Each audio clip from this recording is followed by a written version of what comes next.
ዋጓን ዩቲዩብ ዋጓን ገደርስ ዋጓን አርሰናላውያን እንደምን አደራችሁ፣ እንደምን ዋላችሁ፣ እንደምን አመሻችሁ። በያላችሁበት ሀገር ሰዓት አቆጣጠር እንደምከረማችሁ። ሳሚ ነኝ። ለማታውቁኝ የዩቲዩብ ቻናሌ ስም ሳሚ ገነር ይባላል። የአርሰናል ደጋፊ ሆናችሁ ስለ አርሰናል መስማት የሚመቻችሁ፣ የሌላ ክለብ ደጋፊ ሆናችሁ ደግሞ ስለ አርሰናል መስማት የምትፈልጉ ምን ጠብቃላችሁ? አሁኑኑ ሰብስክራይብ በማድረግ የዩቲዩብ ቻናሌ ቤተሰብ መሆን ትችላላችሁ። ነባሮች ላይክ፣ ሼር፣ ኮመንት ላይ ሀሳብ አስተያየታችሁን በመስጠት ዩቲዩብ ቻናላችንን ሞቅ ደመቅ እንድታደርጉልን ስል በአክብሮት ጠይቃለሁ። ተመልሻለሁ። በ31ኛ ሳምንት የእንግሊዝ ፕሪሚየር ሊግ መርሃ ግብር አርሰናል ከሜዳው በመውጣት ወደ በርሚንግሃም ተጉዞ ወልቨርሃምፕተንን የሚያስተናግድበት ጨዋታ ይጠበቃል። አይኑ ምንድን ነው የልጅ እያወራ ያለው 27ኛው ሳምንት አይደለም እንዴ ልትሉ ትችላላችሁ። ግን አይደለም። ምክንያቱም ዛሬ የፕሪሚየር ሊግ ጨዋታ ሲደረግ አርሰናልና ወልቨርሃምፕተን ብቻ ነው የሚደረገው።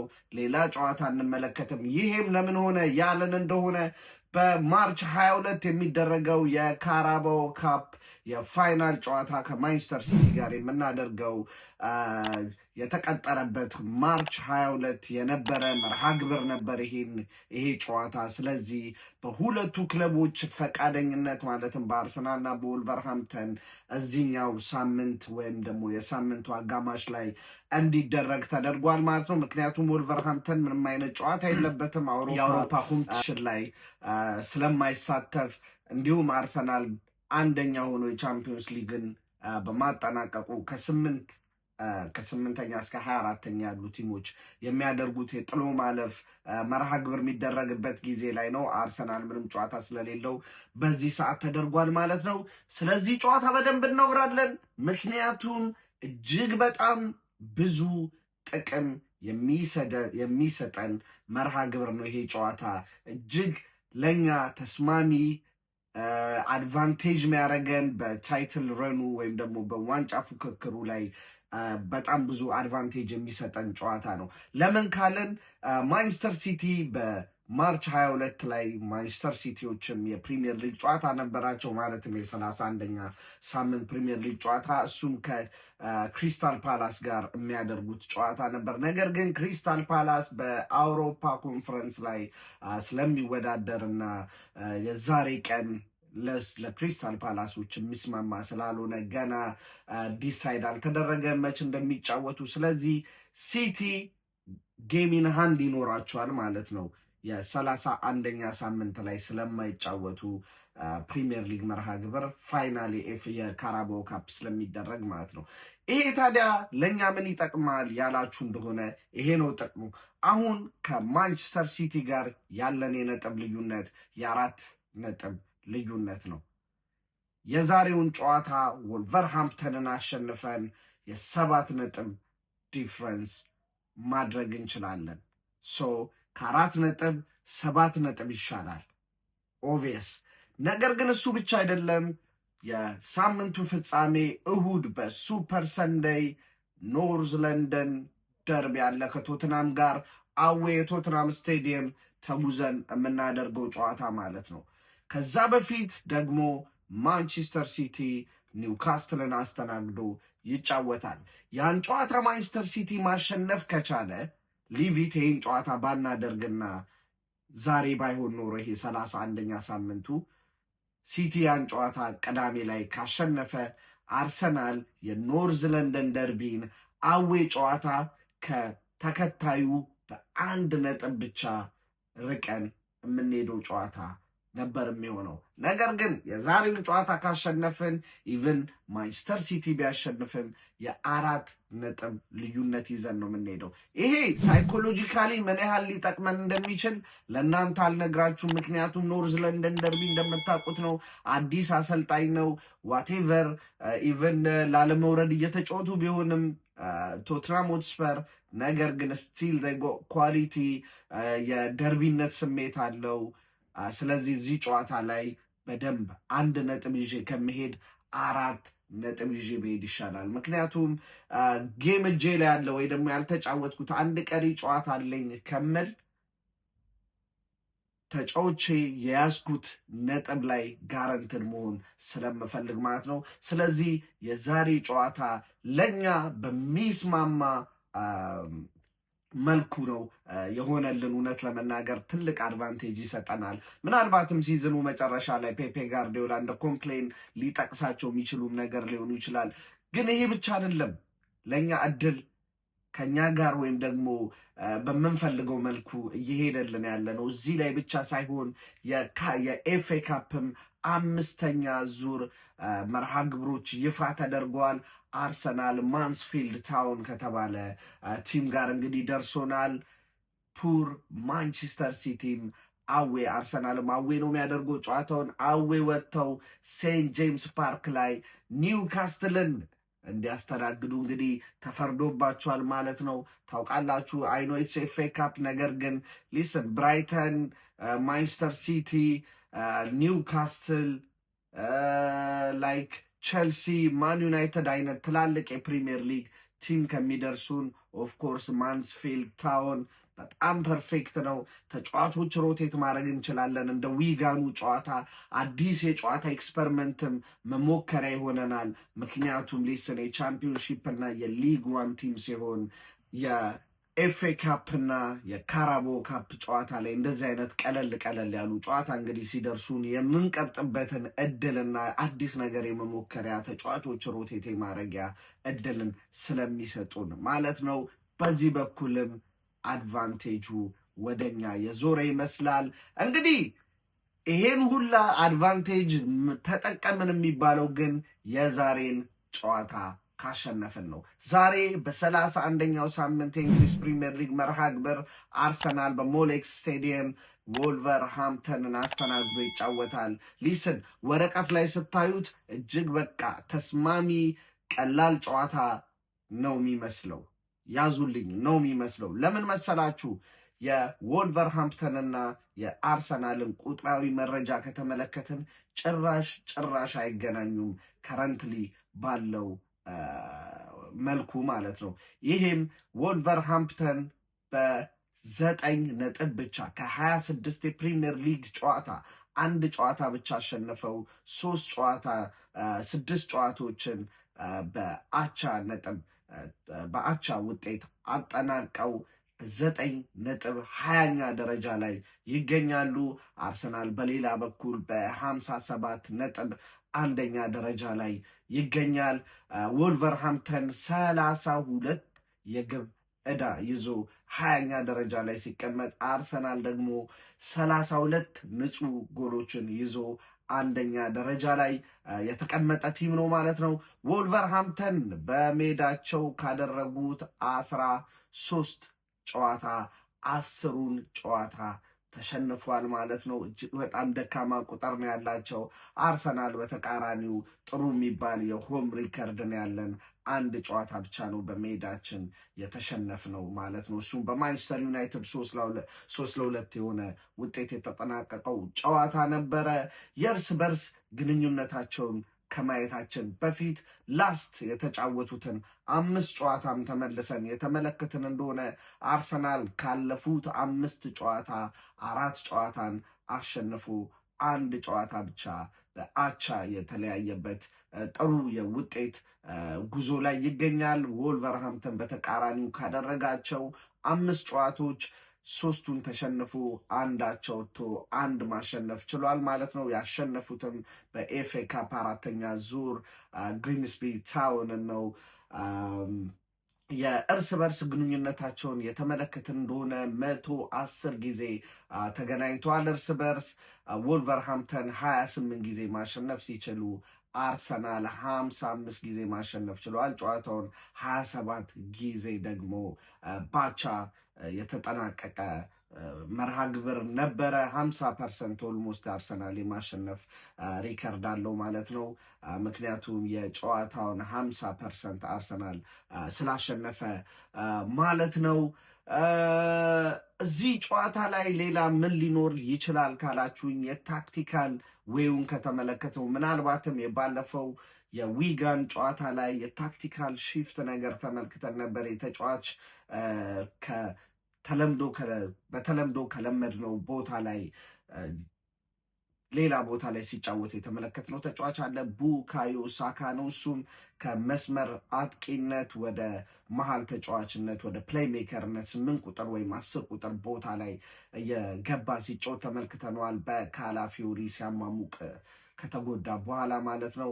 ነገር ግን ሊስን እዚህም ጨዋታ ላይ እነሱን ነገር የመሞከሪያ ጥሩ በጎ ነገር ተመልክቼበታለሁ። ሞር ዲቴል ደግሞ ስታርቲንግ ላይን አፕ ወይም ደግሞ ግምታዊ አሰላለፌን ስናገር ስለዚህ ነገር ማስረዳ ይሆናል። መጨረሻ ጊዜ ወልቨርሃምተን አርሰናልን ማሸነፍ የቻሉት በ2021 ዓመተ ምህረት በኖኒ ስፕሪቶ ሳንቶስ ታግዘው ነበረ። እዛም ሲዝን ላይ ባክ ቱ ባክ በሜዳችንም ከሜዳችንም ውጪ 2-1 በሆነ ተመሳሳይ ውጤት ነበረ ያሸነፉን።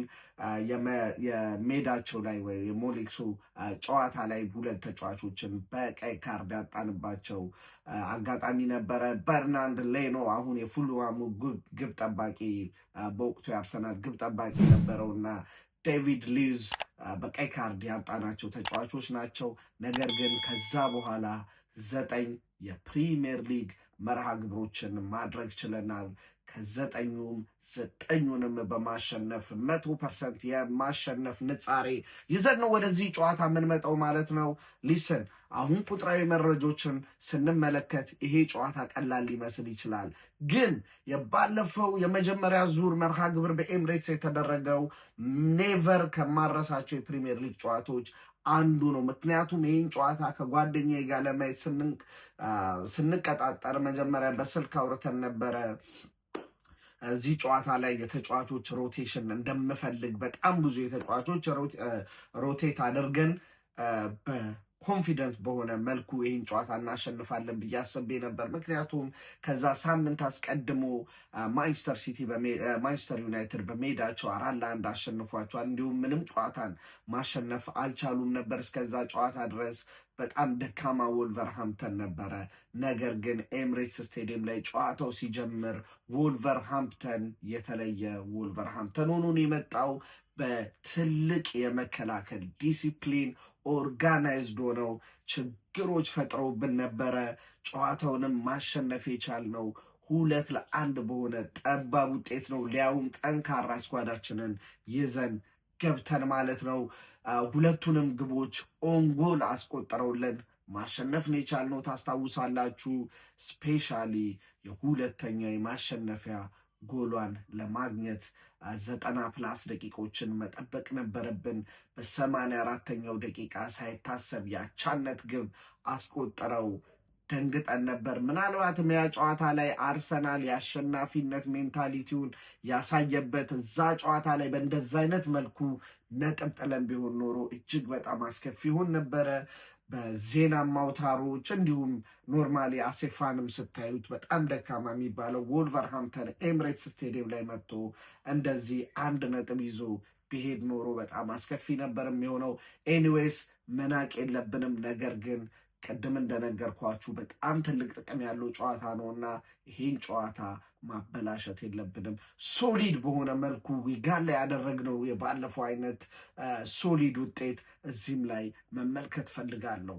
ተመሳሳይ ቀድመን ጨዋታውን መግደል ከቻለን ተጫዋቾችም ሮቴት የማድረግና ለኖርዝ ለንደን ደርቢው ተጫዋቾች ማሳረፍ እንችላለን። የተጫዋቾችን ጉዳት የተመለከተ እንደሆነ ሚካኤል አርቴታ ፕሬስ ኮንፈረንሱ ላይ ካላፊዮሪ እና ቤን ዋይት ለዚህ ጨዋታ ዝግጁ እንደሆነ ተናግሯል። ካይ ሃቨርስ ሊመለስ ይችላል። ኦዴጋርድ ደግሞ እጅግ በጣም ፖዚቲቭ የሆነ ነገር እንዳለና ለኖርዝ ለንደን ደርቢው ሊደርስ እንደሚችል በጎ የሆነ ጥቆማውን ሰጥቶናል ማለት ነው። ወደ ውጤት ግምት ስንሄድ አርሰናል ይህን ጨዋታ 3-0 በሆነ ውጤት ያሸንፋል የሚል የግል እምነት አለኝ። ይገምቱ፣ ይሸለሙ። ውጤቱን በስነስርዓት ለገመተ የፈለጋችሁት ቲም ማሊያ ሽልማት ይኖረናል። በምታዩት መልኩ የማንቸስተር ዩናይትድ ማሊያ አለ፣ የአርሰናል ማሊያ አለ፣ የማንቸስተር ሲቲ ማሊያም አለ።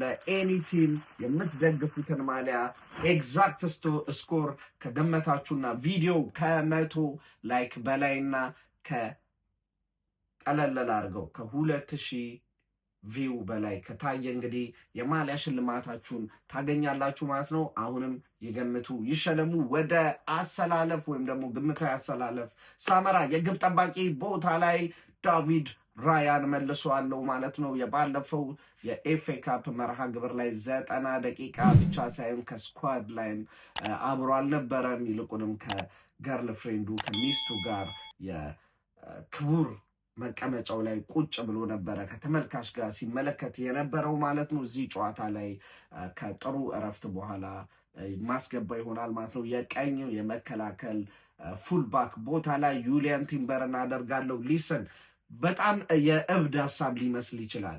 ነገር ግን አይኖ የሲዝኑ ቤስት 3 ተጫዋቾች 3 ተጫዋቾችን ጥቀስ ብትሉኝ ምናልባትም ሙሉ ሲዝኑን ተመልክቼ ተጫዋቾች ስጠራ ዩሊያን ቲምበር ከነሱ ተጫዋቾች መካከል መሰለፍ የሚችል ድንቅ ተጫዋች ነው። ነገር ግን ያለፉትን ጨዋታዎች ስመለከት ቤን ዋይትንም አንዳንድ ጨዋታ ላይ ማስጀመር ይገባናል ብዬ አስባለሁ። ምክንያቱም ዩሊያን ቲምበር የማይሰጠንን የማጥቃት ስትሬንግዝ ከቤን ዋይት እናገኘዋለን። አይኖ ቤን ዋይት መከላከሉ ላይ እንደ ዩሊያን ቲምበር አይደለም። ነገር ግን የማጥቃትና ቻንስ ክሬሽን ላይ ስፔሻሊ ቪክቶር ዮኬሬዝን በመመልከት ኳሶችን ዲሊቨር በማድረግ እጅግ በጣም ጥሩ የሚባል እይታ ያለው ተጫዋች ነው። የባለፈው ጨዋታ ላይም ቪክቶር ዮኬሬዝ ሊያስቆጥራት የሚችለውን ቻንስ ማቀበል የቻለው እሱ ነበር። ቢቆጠር ድንቅ አሲስት ልትሆን ትችል ነበር፣ ያቺ አንግል የገጨችው ኤፍኤ ካፕ መርሃ ግብር ላይ ማለት ነው። ስለዚህ ቤን ዋይትም አሁን ኖክ እያደረገ ይመስለኛል። በተደጋጋሚ ልንመለከተው እንችላለን። ብንመለከተውም አይገርመኝም። ምክንያቱም በጣም ለብዙ ጊዜ የዳበረ የቀኝ የማጥቃት ክንፍ ቦታ ላይ ትልቅ ኬሚስትሪ ያላቸው እንደምታውቁት ቡካዮ ሳካ፣ ማርቲን ኦዴጋርድ እና ቤን ዋይት። አሁንም ይሄ ነገር አይ ቲንክ ከነ ማድዌኬ በአዲሱ የቡካዮ ሳካ ሚና 8 ቁጥር ላይ ተጠቅመን የሆነ ነገር እዛ ሳይድ ላይ መፍጠር እንችላለን ብዬ አስባለሁ። ኤኒዌይስ ለዛሬው ጨዋታ ግን ዩሊያን ቲምበርን ያስገባል ብዬ አስባለሁ። ቤን ዋይትንም ቢያስገባ ግን አይ ኮምፕሊትሊ አንደርስታንድ እና ደስም ይለኛል። ሃንድ ብሬኩን አውርዶ በማጥቃት ሀሳብ ነው የመጣው ብዬ እንዳስብ ስለሚያደርገኝ ማለት ነው። የቀኝ የመሀል ተከላካይ ቦታ ላይ ዊሊያም ሳሊባን አደርጋለሁ። የባለፈው የኤፍኤ ካፕ ጨዋታ ላይ ትንሽ የጨዋታ ጊዜ አግኝቶ ነበር። ጥሩ የሚባልም ነገር አድርጓል። ዊሊያም ሳሊባ ከጋብርኤል ጋር ሲሆንና ሳይሆን ቲማችንን ተመልክተነዋል። ዊሊያም ሳሊባ ሂዝ ኖት ኦንሊ ዲፌንዲንግ፣ ነገር ግን የማጥቃቱንም ነገር ስንሄድ ኳስን በወኔ በጀብድ ከተከላካይ ቦታ ስፔሶችን ሲያይ አይፈራም። በስፒዱ ስለሚተማመን በጉልበቱም ስለሚተማመን ስፔሶችን ያጠቃል፣ ይዞ ይገባል። ፍሪ ስፔሶች ከተመለከተ እንጂ በፓስ ብቻ ኳስን ከተከላካይ መስመር ወደ መሃል የሚያወጣ ተጫዋች አይደለም። እሱን ነገር የብሬንፎርድ ጨዋታው ላይ አተነው ነበረ። ከዛ በኋላ እንግዲህ የኤፍኤ ካፕ ጨዋታ ላይ ተመልክተነዋል። ሆፕፉሊ የዛሬም ጨዋታ ላይ በግራ በኩል ጋብርኤል ማጋሌዝን አደርግለትና ሁለቱን ቤስት የመከላከል ክፍል ተጫዋቾችን አጣምሬ ጀምራለሁ ማለት ነው። የግራ የመከላከል ፉል ባክ ቦታ ላይ ፔሮ ሄንካፔን ነው ማደርገው፣ ምክንያቱም ካላፊዮሪ ጉዳት ላይ ነበር። ነገር ግን ሊስን የላስት አንዶር ፐርፎርማንስ የተመለከትን እንደሆነ ሄንካፔ ይመስለኛል አሁን የሚካኤል አርቴታ ለጊዜውም ቢሆን ቁጥር 1 ተመራጭ ነው። ምክንያቱም የካላፊዮሪ ፊትነስ ምን ደረጃ ላይ እንደሆነ አናውቅም። ከጉዳት ከተመለሰ በኋላ 1-2 ጨዋታ ላይ የምጠብቀውን ካላፊዮሪ አልተመለከትኩም። ነገር ግን ፊት ሲሆን ግን ካላፊዮሪም ሌላኛው የቤን ዋይትን አይነት ሚና በሌላ አይነት አጠቃቀም የሚሰጠን ተጫዋች ነው። ስለዚህ የእሱ ፊትነስ እስኪስተካከል እዚህ ጨዋታ ላይ ሄንካፔን አደርጋለሁ። የዲፌንሲቭ ሚድፊልደር ቦታ ላይ መሀል ቦታ ላይ ዙቢሜንዲን አረግና ከዙቢሜንዲ ጋር በግራና በቀኝ ቡካዮ ሳካና ዴክላን ራይስን እማጣምር ይሆናል። የቡካዮ ሳካ አዲስ ሚና አልጠለውትም፣ ተመችቶኛል። ምክንያቱ ደግሞ ቀላል ነው።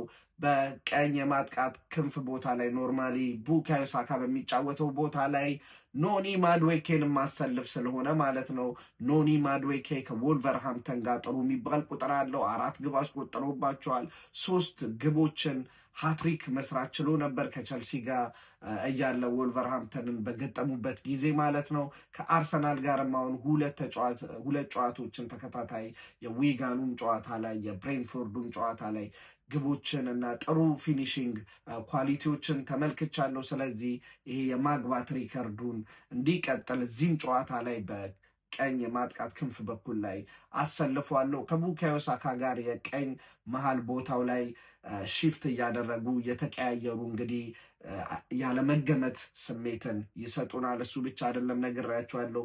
ቤን ዋይት ደግሞ የሚሰለፍ ከሆነ በእነዚህ እንግሊዛውያን ተጫዋች ኤዜም፣ ዴክላን ራይስ፣ ቡካዮ ሳካ እና ማድዌኬ መሀል የሆነ መናበብና የሚግባቡት ነገር ኬሚስትሪ ያለ ይመስለኛል።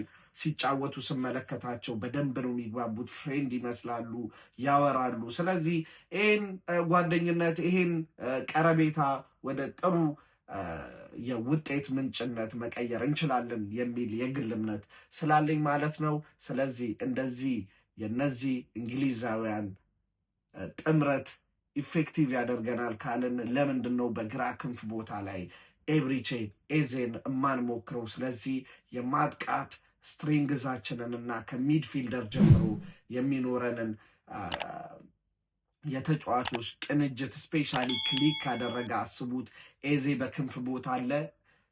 እንግሊዛዊ ጓደኛቸው ዴክላን ራይስ ከሱ ጎን የ8 ቁጥር ቦታ ላይ ይጫወታል። የቀኝ የ8 ቁጥር ቦታ ላይ ደግሞ ሌላኛው እንግሊዛዊ ቡካዮ ሳካ ታደርጋላችሁ። የቀኝ የማጥቃት ክንፍ ቦታ ላይ ሌላኛውን እንግሊዛዊ ኖኒ ማድዌኬ ታረጉትና ከፈለጋችሁ የቀኝ ፉልባክ ቦታ ላይ ቤን ዋይትን ጨምራችሁ ሊስን ይሄኛው ጥምረት የሆነ ነገር መፍጠር ይችላል ብዬ አስባለሁ።